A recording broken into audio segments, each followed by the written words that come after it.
You know how I know I'm a sicko? Because Zelda Tears of the Kingdom is coming out in 31 days, and I'm already thinking about how big is this game going to be, and how many hours it's going to take to beat. What's my playstyle going to be? How many of the side quests am I going to accomplish? And how many precious hours am I going to invest in my most anticipated game? Well, since Breath of the Wild. So in this video, let's do a deep dive, kind of talk about how long, how big we think this game is, and how long it's going to take to beat Zelda Tears of the Kingdom.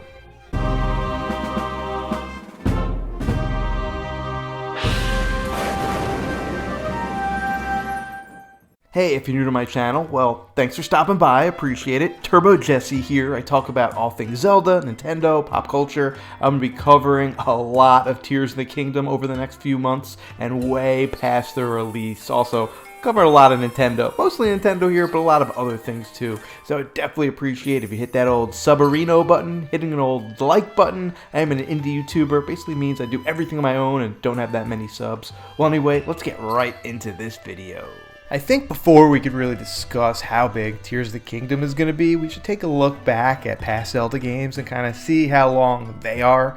And for this video and this video alone, I'm really only going to be talking about 3D Zelda games because the time it takes to beat a 3D Zelda game and a 2D can vary greatly. So I'm going to use the website howlongtobeat.com. This kind of gives you a good idea of how long it takes to beat a game, how long it takes to beat just the main story, and how long it takes to complete the game. Now let's start off with the first 3D Zelda game, and that's obviously Ocarina of Time.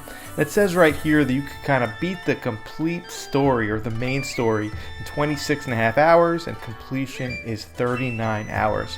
So not that bad, not that bad at all. The other Zelda game on the Nintendo 64, Majora's Mask, is obviously a little bit of a smaller game, and that's 20 and a half hours to the main story and 31 and a half hours to the completionists. So much smaller than Ocarina of Time. This game was developed in like 2 years, so that's very understandable. Wind Waker is similar to beat the main story in 39 hours, but the completionist is 59 and a half hours. That's a big jump from Ocarina of Time. And if you go to Twilight Princess, it's kind of similar. 30 hours to beat the main story and 44 hours for completionist. So the main story is very similar to the other 3D games, but the completionist side of it, easier. Much easier to complete this game in only 44 hours. And then we got Skyward Sword. Again, 30 and a half hours to beat the main story and 41 hours for the completionist to do everything in the game. It's very telling that a lot of these 3D Zelda games are very similar in time to beat the main story, around 30 hours, and then about another 15 to 20 hours to complete it. That was until we hit Breath of the Wild, and those times to beat are totally impossible to figure out, so let's get into it right here. So as we all know, Legend of Zelda Breath of the Wild is open world, open air game, and as soon as you get off the Great Plateau, you can go straight to Hyrule Castle and beat Ganon. I think the world record for beating this game is like 2 hours, maybe less, maybe like an hour and 45 minutes at this point. But according to How Long to Beat, the main story in this game takes 50 hours, and the completionist is 189 hours. So this basically means, just according to this website, this game is twice as big as any other 3D Zelda before it.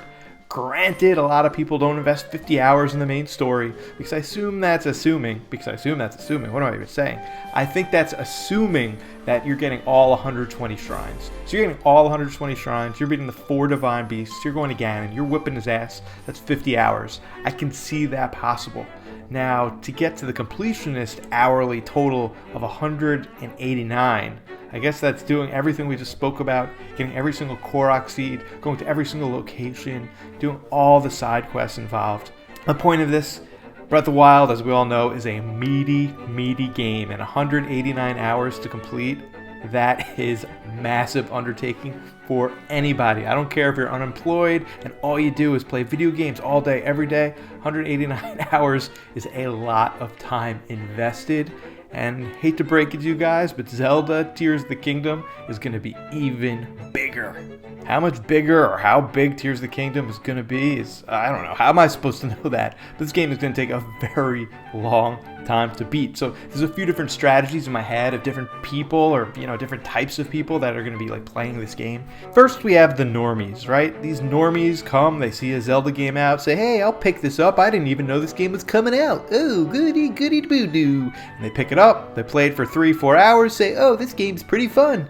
Put it back into their collection, take out Madden, and play that for the rest of the night. These people will probably only play the game for like 5-6 hours and say, it was boring, or it was open world wasn't filled enough, or it's too hard or too easy. I'm not even counting these people.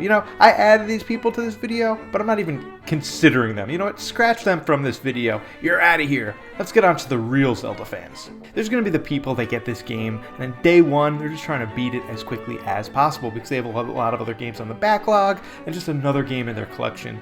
And I think this game is going to be able to be beat in a few days, maybe a week, if you just mainline it. Go from, main objectives to the next main objective to the next main objective, beating the minimum amount of bosses, minimum amount of side quests, beating Ganon, saving Zelda, rinse and repeat. So I think you'll be able to beat this game pretty easily in a week or so.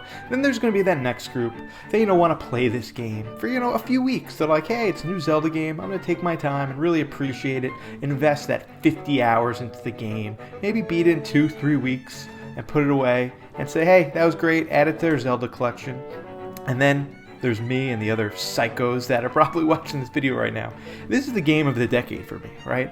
I have no objectives to beat this game quick. In my mind, I'm not rushing through it. A lot of time in games, I find myself rushing through it to beat it. Like I have to beat it quick so I don't forget about it. I remember God of War, Ragnarok, I love that game, but I was just rushing right through. I was skipping side quests, skipping parts of exploration, just to beat it and move on. But Zelda Tears of the Kingdom, I want to live in that game. My plan is to beat this game over months. This game's coming out the middle of May. I don't plan on being done with this game until maybe July-ish. I'm going to savor every morsel like it's a fine steak with a great glass of wine. I'm going to play a few hours every day, a few hours here, take a day off, and really try to enjoy it and soak it up. Just like Breath of the Wild, I need to beat every single shrine, need to beat every single dungeon, every single side quests. Korok seeds and every location, not so much, don't need to do that. But I plan on seeing as much as I possibly can before I get to that final boss. I think in Breath of the Wild, I beat like 80 or 90 shrines, and at that point I was like, alright, I need to see how this game ends, and I finished it, and then beat Ganon, and then finally went back and completed all the shrines. But I think with Tears of the Kingdom, I'm going to try to have some patience this time, and wait, try to beat as much as I can in the game before I beat it, and then, go back and clean up all the other grindy stuff. But I'm just so excited for this game that a lot of people are saying, oh, I can't wait to play it, I'm going to play it so much when it first comes out, I'm going to play it for 10 hours a day, for 7 days a week, and I'm going to beat it in 2 weeks. I'm not reviewing this game for the channel, so I'm going to take my time, and because we might not get another Zelda game for 7 years, so why would I possibly rush through this one? But what I really want to know is, what are you thinking? Are you going to rush through this game, beat it, then go back and kind of beat all the side quests and dungeons and shrines or whatever the shrine equivalent in this game? You're going to savor it, take your time, beat it over multiple weeks or possibly months, or you're just going to mainline it, go from point A to point B to point C, wham bam, damn, thank you ma'am, and kind of finish as quickly as possible.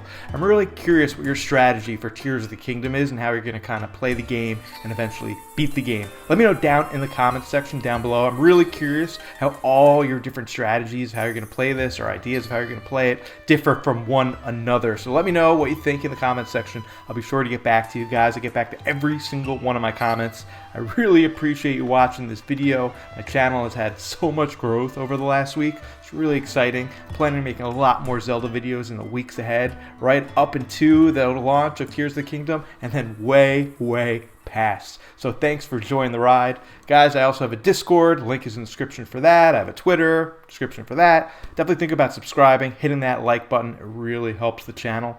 Guys, thanks again for watching this video. I do really appreciate it. As always, I'm Turbo Jesse.